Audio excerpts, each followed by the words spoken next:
Hey guys, I'm Jackie Brubaker, your host of That Girl, the podcast. I'm an author, performer, 2-time Emmy Award winner, human relationship specialist, and founder of the wellness website loveyouevenmore.com. Each week, I bring on inspiring people and experts in their field to have powerful, motivational, and enlightened conversations about relationships, self-development, and how you can live your most authentic life.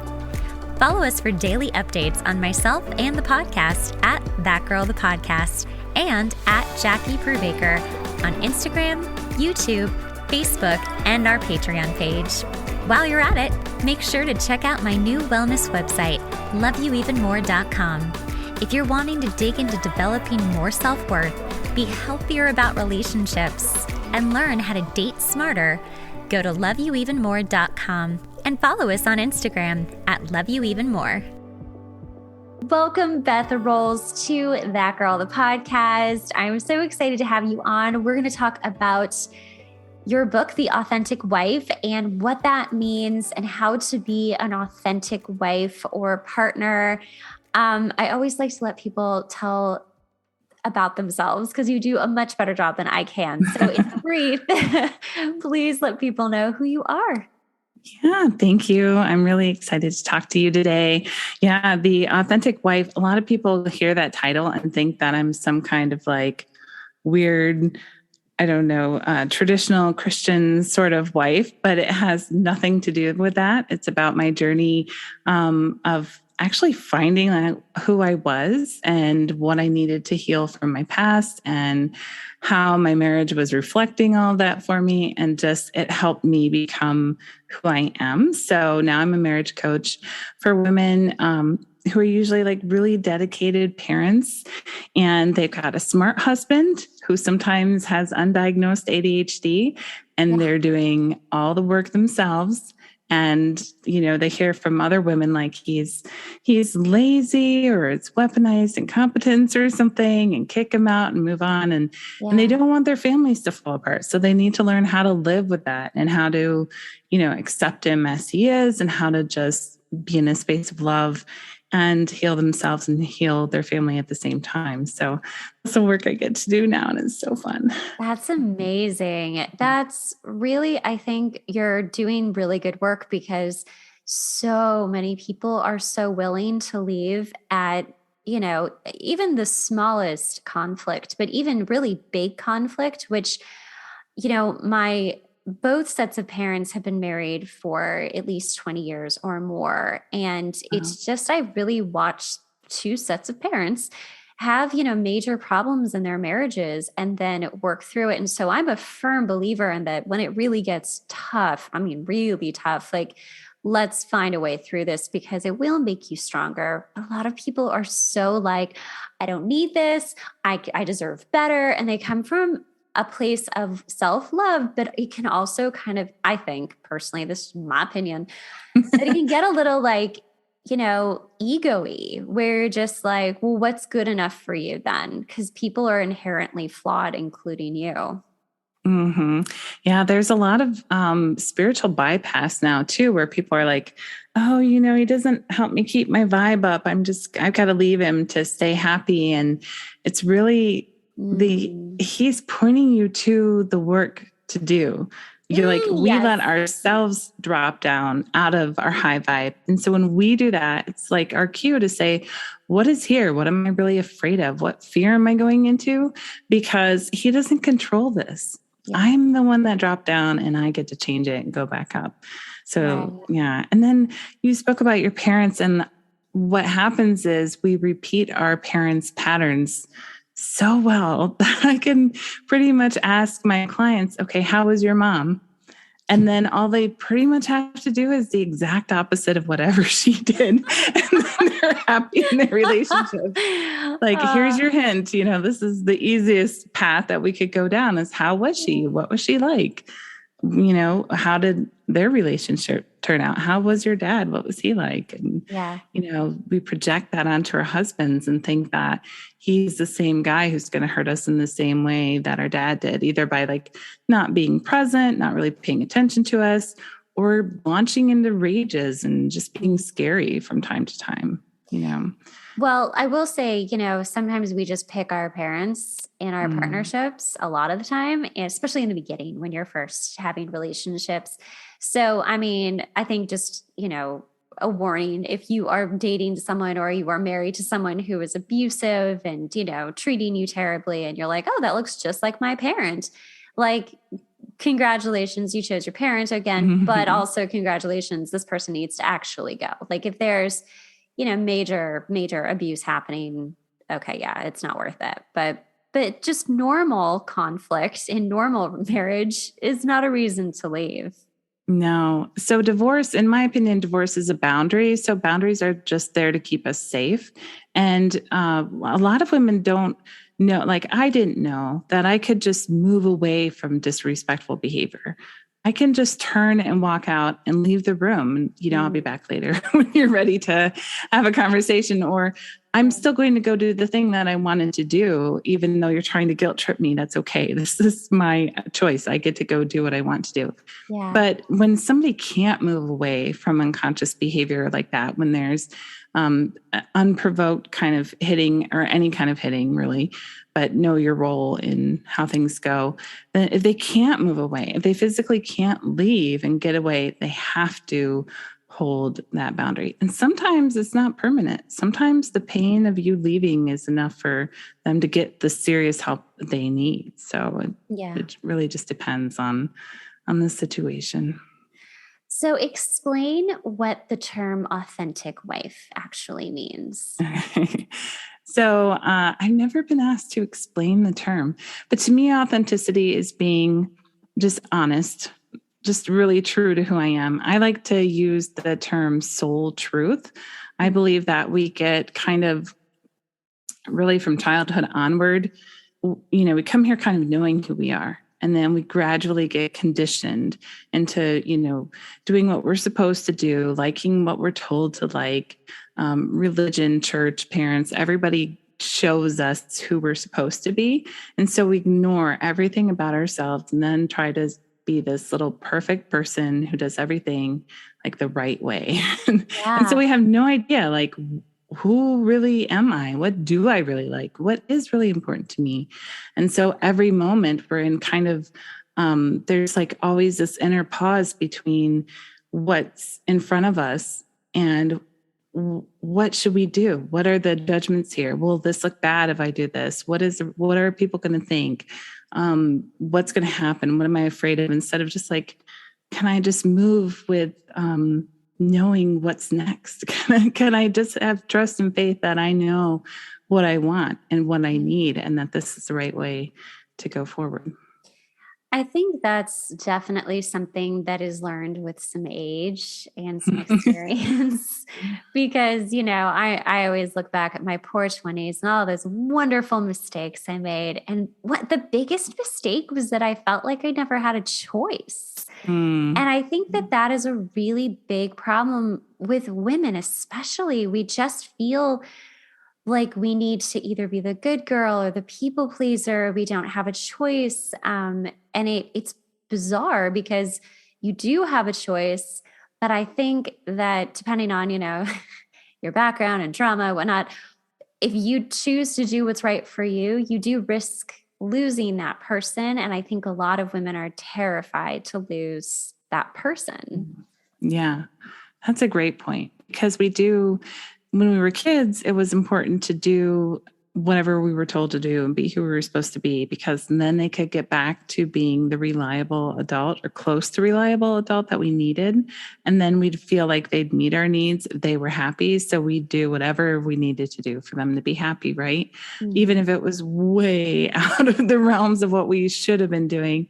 Yeah. And so back then we did rely on somebody to meet our needs. But as we grow up, when we're adults, we can meet all of those needs on our own. Love is not dependence on somebody else to make us feel happy. We don't depend on somebody to live and thrive and survive. I mean, we don't need somebody else to tell us that we're worthy, to validate us, to show us that we're enough, to show us that we're important. These are all things that we should be telling ourselves. And so that was completely absent from my life until I did this work. Like I was always looking outside, like, see me, see all the things I do. I'm so good at my job and I'm so good at this. And I do everything perfect, and like, just see me. And I had to learn that it was something I had to do myself. What was the breaking point for you that you suddenly were like, I don't give a fuck what people think now. I'm just going to do what I want to do.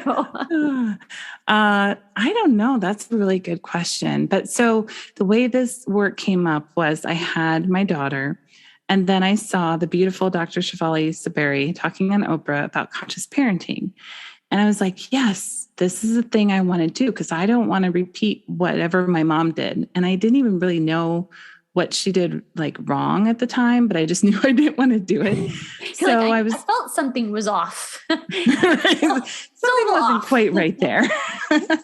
And it turns out that she was like she was raised in Catholic schools, and she was just super, super hyper, like critical and judgmental, and would easily shame us without even being aware that she was shaming anybody. In a lot of other ways, she was wonderful. She sacrificed a lot, homeschooled us. They worked separate shifts. I mean, she did like the right things, but the emotional love that we needed was just totally absent. She was just always too busy taking care of everybody and not herself, basically.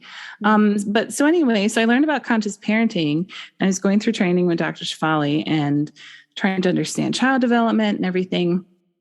And she kept saying, your kids are here to awaken you. They're going to trigger you, and that's when you can grow.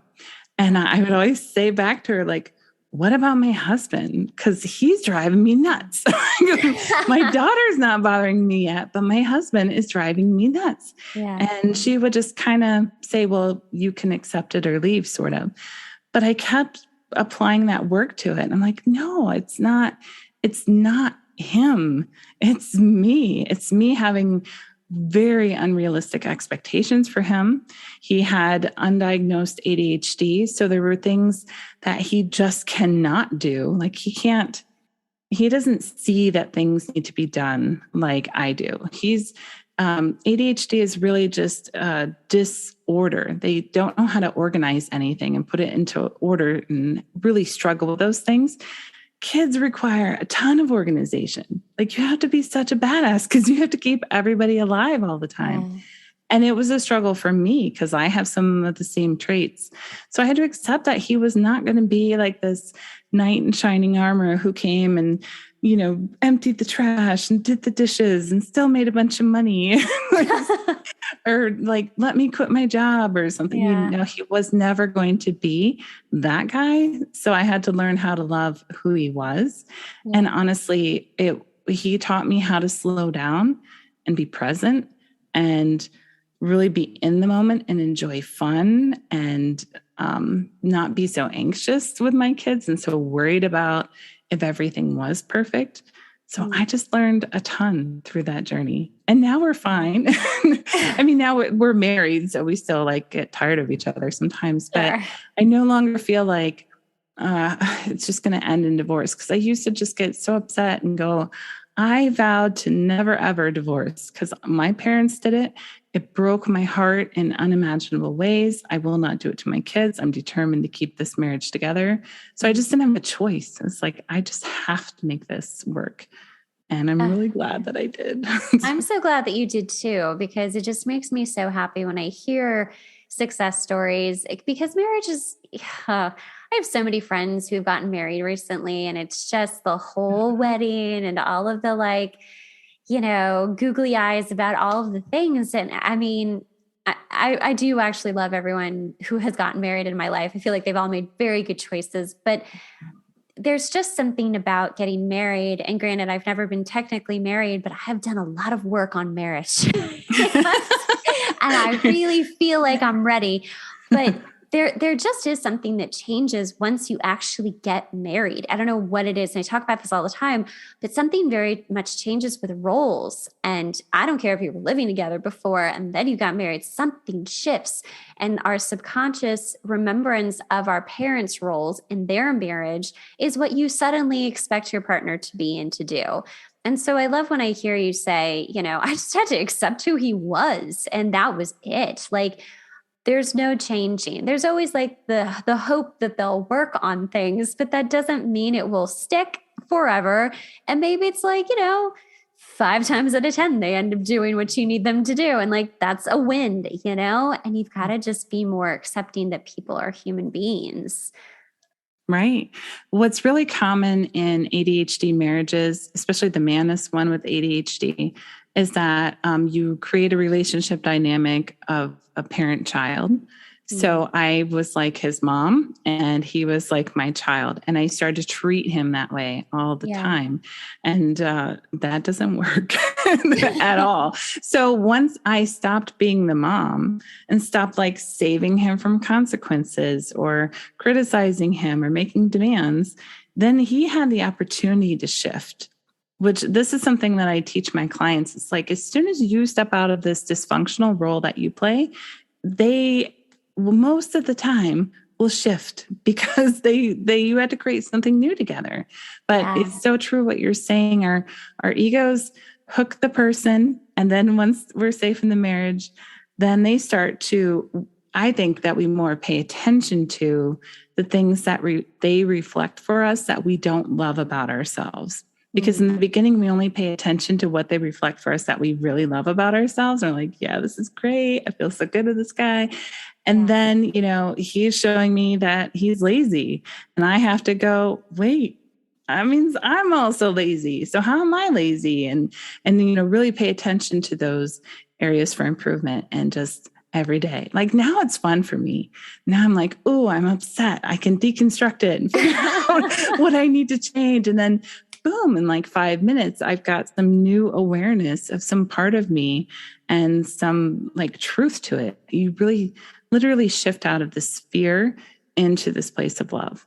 And that's like the marriage killer is the fear. So if you can shift out, change your energy, shift up, that's what changes things. That is so true. And I think that's true of just life in general. Like I hate, when you find yourself in a negative energetic feeling, right? Or a vibe or whatever you need to call it. It feels gross. You just feel gross. And if you're feeling like that with your partner, the only thing that you can do is to shift out of it. It's really hard, especially when you're really resentful. And we all know resentment is the killer of marriage. So, or contempt as well. But like shifting out of that, I think that takes an enormous amount of strength. What do you tell your clients when they're like, I need to shift out of this really dark place I'm in with my partner? I think I'm going to kill him or I'm going to divorce him. One of the two. Yeah. Well, the first thing I tell them is to go get a coach or somebody to talk to, because the problem is that you need somebody who's basically done at least a little bit more work than you, if not a lot more work than you, because their degree of being able to not blame the other person is how well they will serve you in working through something. So what people do instead is they go online and they post about it. And then all these people write back and say, leave him, you deserve better, get out of there, blah, blah, blah. But they are joining you in thinking that he's the problem. Yeah. So talk to your dog or your cat or a tree or a coach or a therapist or somebody who can hold a different space for you to really look at this in a way that's with the intention of shifting you out of the fear into a more loving space. So then the actual process that we do is, okay, what is this reflecting for me? What does this remind me of? How am I judging him? What are the other fears that come up and stuff? And then we start to really look at it and see if there's something they need to heal. Because a lot of the time, what they actually are feeling is old stuff. So like he's reminding me of the way that my dad was never around because he did divorce him. So I got to do all this, or I feel like I have to do all this work. But it's reminding me of the way that dad was gone and it was all on us. So, okay, well, now I need to hold my beautiful inner child and reparent her in the way that she needed. Think about, well, you needed to feel that you were worthy of having somebody to spend time with you and stuff. Okay, so now how do I promise myself that I'm going to spend time with me? How am I going to show myself that I'm worthy and hold this no matter what's going on? So first you have to kind of heal and shift, get all those really old emotions out of your body. Because then you have access to the present moment emotions, which are telling you what to do right now. So we get rid of the old stuff, and then we are able to be in the present moment. And then when emotions come up, then we know we need to take action. So after she's gotten rid of that resentment, and then she sees his face and gets angry, the anger then is coming from the fact that she needs to hold a boundary. Mm-hmm. She needs to not continue to do everything for everybody. Mm-hmm. So how that will look just depends on what it is. Maybe she needs to share, I'm just feeling exhausted because I've got to get both kids bathed and get their milk ready for tomorrow, and the house looks like a wreck. And I'm just feeling like I'm never going to catch up. Mm-hmm. And sharing it that way is great for if they're married to a man, because he is a problem solver. And so he hears the problem and he wants to serve her and fix it for her. Then it's not like some demand on his time. She's not accusing him. She's not even said it's anything about him. Now he just hears, oh, there's a problem. And then he wants to help and fix it. What if he doesn't want to fix it? What if he's like, sorry, and then he walks away? Yeah, he might not. And then you just carry on. But I think the chances are really good that the better we get at sharing vulnerably, being authentic, telling them what we're feeling and going through, the more they step in and the more they help. Once they realize that they're not the enemy and that they don't have to be defensive, that there's nobody coming to like jab them and cut their heads off, then they really want to step up and help as much as they can. Yeah. Especially in the case of, if he does have ADHD, he's got to work on, it's not an excuse to not change. He may need medication. He may need to do some growth work. But he'll know that those things are actually causing a problem at that point and want to work on it. Ugh, I love this. This is gold, people listening. This is gold right here. What is something that, women really need to know in the work that you do right now? Like, what is like the top thing they need to know? Well, as we all I think tell us. So it's funny because I'm one of those people who, I'm an Enneagram 5, and I love to research and read books and know all the things. So saying, what's the one thing I really struggle with? But if I have to boil it down, I'll go back to it. And I feel like I already said it. It's really, are you in a place of fear? Which means that your body's in a depleting emotion. So it can be anything from like regret, resentment, anger, guilt, shame. Any of those are depleting emotions. They're taking energy from your body while you're in them. Anytime you're there, your goal is to shift up to the other end, to see why you're there, not ignore it, see why you're there. If it's something to get rid of, if it's something you just need to shift out of, get back up to your happy place or you're content or you're hopeful or even trusting kind of place, even if you can't be happy. Can you move into that? And it's good for your body. Like we need to be in those more positive emotional places because our bodies are worn down from having that sucked out. It's like physically draining to be anywhere else. Right. You're definitely, I love all of this. Tell people how they can find you because I just think you're fantastic. Well, thank you so much. Thank you. So they can find me on the web at bethrowles.com, which is ROWLES, or they can go to happilyeveraftercoach.com too. And I have a ton. I'm really obsessed with making free things on my website. So I have like a Should I Get Divorced quiz. I have a couple books. I have 30 texts. So how I said we can share more about what we're feeling and get help. I have some examples of how to do that. Awesome. So good. I just think this is really good work. And I'm so happy you're helping people stay married and really work through the hard stuff because that's what it's about. They really do say, in good times and in bad. And it's a lot of bad usually. Yeah. Well, so if you have kids, it's even more important. They really need both of you. And being able to accept your husband helps your kids accept who they are, because you have to remember that both of you are in them. And so if we kick him out and say he's bad and wrong, then they start to, at a subconscious level, reject that part of them that's like their dad. Wow. Which can be super damaging. So on so many levels, it's important to stay together. If you're able, if you're safe, if you can keep your kids and you safe, stay together. Well, that was just the last perfect bomb drop because that was I'm like, I just need to go be alone for a second right now. You really just hit me. I was like, oh, that's true. It's true. Thank you so much, Beth. This was awesome. Thank you. Thank you. Thank you for having me. It's so nice to meet you.